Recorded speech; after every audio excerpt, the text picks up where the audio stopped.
नमस्कार दोस्तों, एक बार फिर से स्वागत है आपका मेरे YouTube चैनल पर। आज हम जानेंगे लाइट हाउस।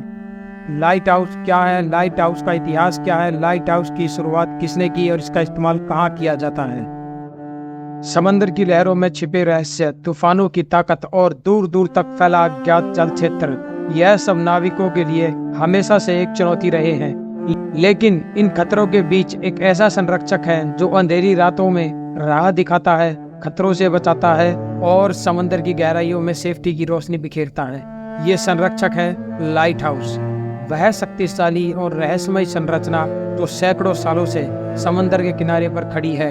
आइए इस रोचक सफर में जानते हैं लाइट हाउस की कहानी, इसके इतिहास और उन अनगिनत किस्सों को जो इससे न सिर्फ एक इमारत बल्कि एक जीवंत रक्षक बनाते हैं। लाइट हाउस का इतिहास सदियों पुराना है। सबसे पहला ज्ञात लाइट हाउस फारोस ऑफ अलेक्जेंडरिया था, जिसे प्राचीन मिस्र के समय में बनाया गया था।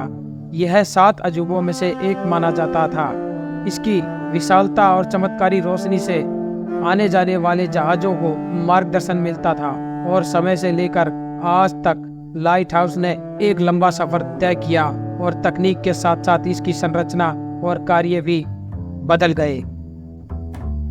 दीप स्तंभों की संरचना उनके स्थान और आवश्यकता के अनुसार बदलती है।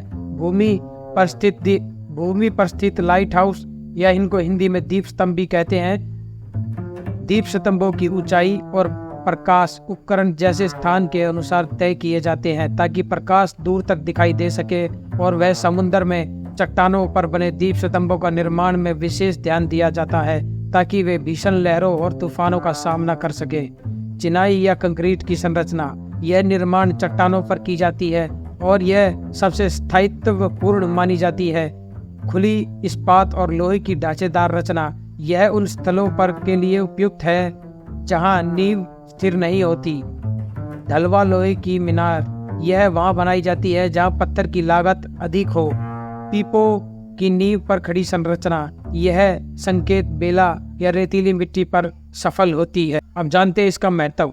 जीपीआरएस और अन्य नेविगेशन सिस्टम के आगमन के बावजूद लाइट हाउस का महत्व अब भी बरकरार है। यह न सिर्फ समुद्र में सुरक्षा प्रदान करते हैं बल्कि एक सांस्कृतिक और ऐतिहासिक धरोहर भी बन चुके हैं। हालांकि इनका उपयोग अब पहले की तरह नहीं होता, लेकिन समुद्र के किनारों पर इनकी उपस्थिति आज भी रोमांच और रहस्यमय का अनुभव करवाती है।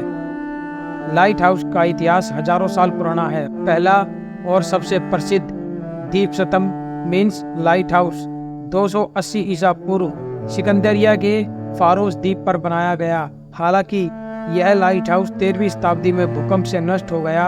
आधुनिक युग में 19वीं शताब्दी में लाइट हाउस का निर्माण नियमित रूप से शुरू हुआ। वह समुद्री यात्रा और जहाजों की सुरक्षा के लिए उनकी आवश्यकता महसूस की गई। प्रकाश स्तंभों,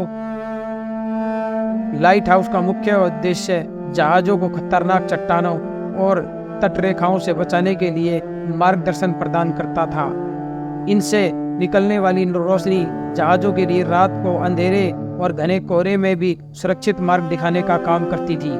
समुद्र में यात्रा के दौरान नाविकों को दिशा दिखाने और उनकी सुरक्षा सुनिश्चित करने के लिए लाइट हाउस बनाए गए थे। पर लाइट हाउस को खतरनाक चट्टानों, तटरेखाओं और द्वीपों पर निर्माण किया गया। इनकी संरचना को मजबूत बनाने के लिए चिनाई, कंक्रीट, इस्पात और लोहे जैसी सामग्री का उपयोग किया गया। इनकी ऊंचाई और प्रकाश उपकरण को इस तरह डिजाइन किया गया कि उनकी रोशनी दूर दूर तक देखी जा सके। समुद्र के अंदर बने लाइट हाउस को विशेष इंजीनियरिंग कौशल के साथ बनाया गया ताकि वह भीषण लहरों और तूफानों का सामना कर सके। सिकंदरिया ने प्रसिद्ध फारोस द्वीप पर लाइट हाउस का पहला लाइट हाउस बनाया, जो प्राचीन यूनानी राजा टोलेमी द्वितीय फिलाडेल्फस ने बनवाया था 19वीं शताब्दी में।